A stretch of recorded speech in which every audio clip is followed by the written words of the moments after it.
Ditch the dairy and lose this. I'm going to walk you through 10 things you are very likely to lose when you ditch that dairy. First, let's just say not all dairies created equal. That is true. But what am I talking about when I'm talking about dairy? For the most part, we're talking about your cow's milk. We're talking about the cheese that you love so much, the cottage cheese, the yogurt. This is what we're talking about for the most part. So I'm going to walk you through 10 things you're likely to lose when you ditch the dairy. And of course, if you know me, I'm not going to leave you there. I'm going to give you that substitution and what you do about it, right? Okay, number one, first and foremost, most popular thing you're going to lose when you ditch that dairy is your sinus problems.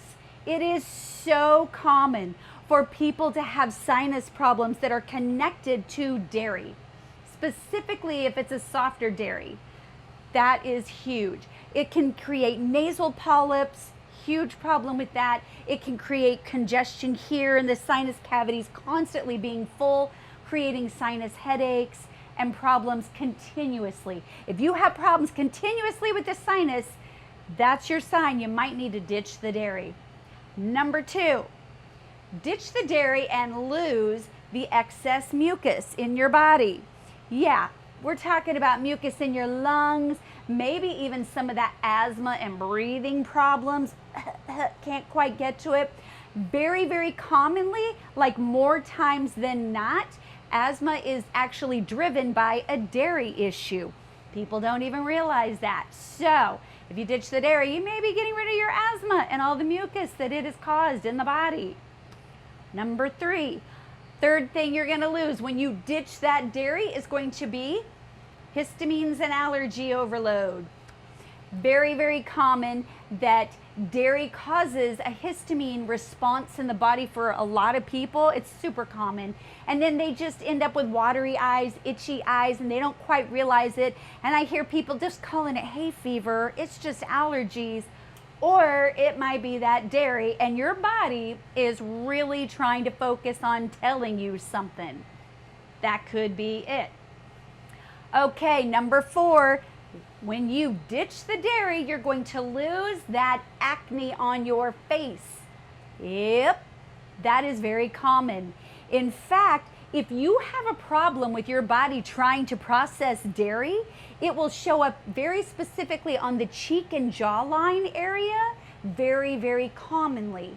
Not always, because it can also show up in other places, the shoulders, even on the back. It can show up on the forehead, but it is very common to start right here. So if you notice you always have acne and you've tried everything and you've worked with your dermatologist and you can't get rid of this, ditch the dairy and see if your skin clears up.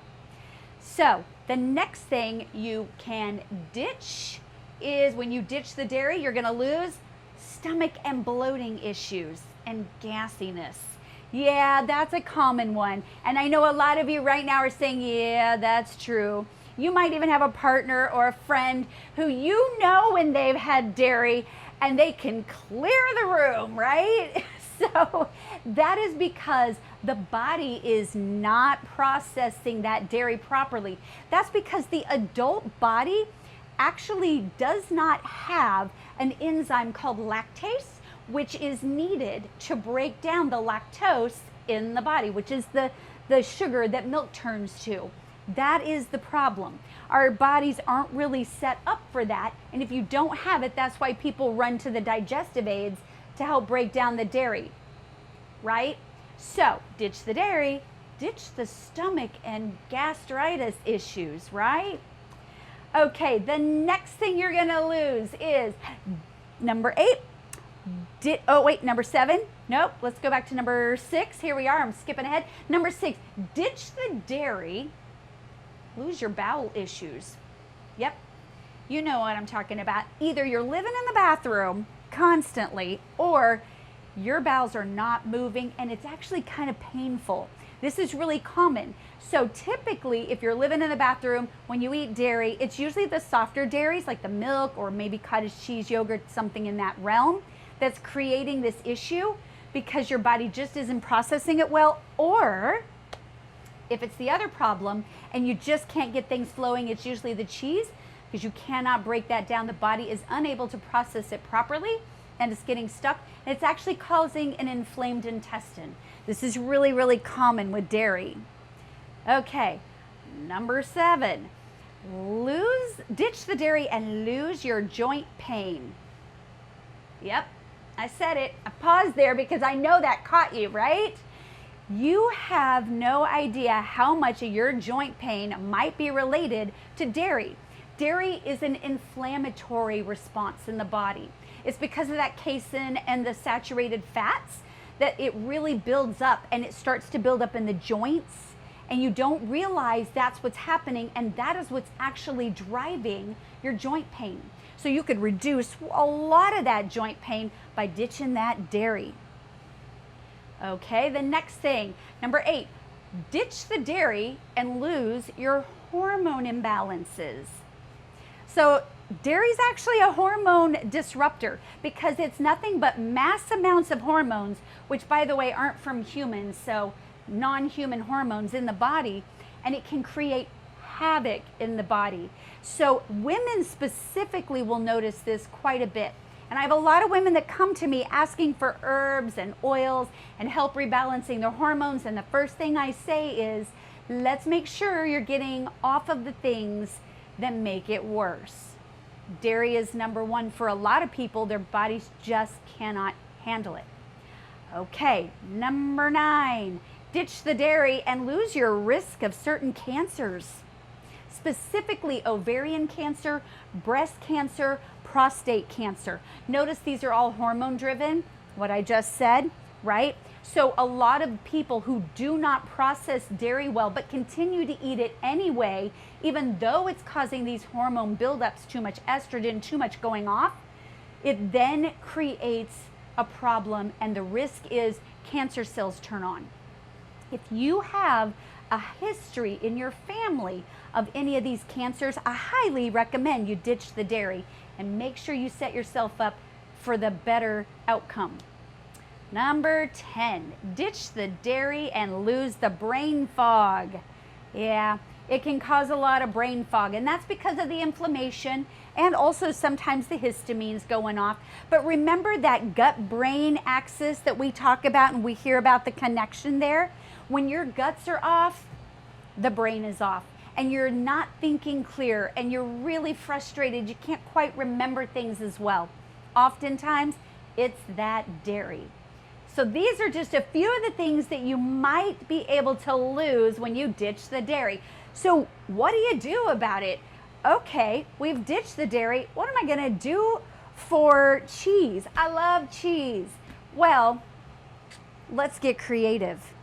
You can make your own cheese, and it's actually pretty easy and pretty fast out of nuts and seeds. It's really, really fun too.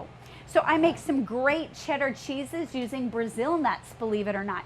Then you're adding in some selenium in there and magnesium and things your body actually needs for glutathione and detoxifying. It's amazing, right? Sunflower seeds are another way you can make different cheeses. If you're not doing nuts, that's great. Sunflower seeds or even pumpkin seeds as well make some creative cheeses, more like brie, soft cheeses, and you actually get some good vitamin E. It helps clear the skin rather than the dairy, which is going to destroy it, right? That's helpful. Probably one of my number 1 things I use instead of dairy is going to be cashews. I love making cheeses out of cashews. You can make so many different types. You can make mayo out of it. You can make a nacho cheese, sour cream. It doesn't matter because cashews are very creamy. I just soak them first, leave them raw, and add in my flavorings. You can find so many recipes out there for how to work with cashews for dairy, and it's very, very helpful for your substitute, right? You can even work with nutritional yeast if your body allows you to do that, and it's a great way to have cheesy things. Like I'll add some nutritional yeast in my broccoli soup for a broccoli cheddar that's not cheddar with a little creamy potato in there.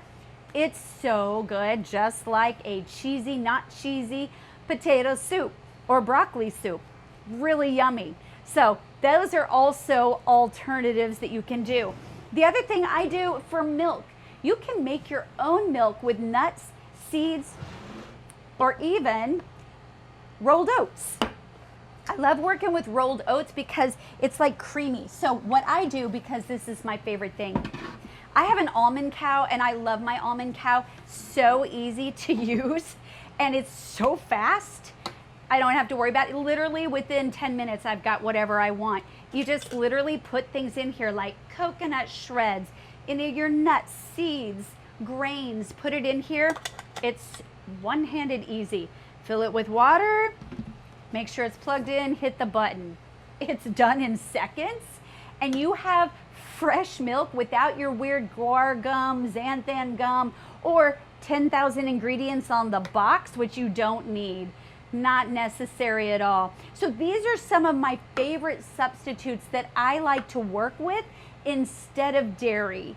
And actually, if you click the link below, you'll see a coupon discount code for Almond Cow because, again, I'm all about making life easy when I'm making my substitutes. Because one of the things I love about nature is you can work with all sorts of things to heal the body because natural healing is totally doable.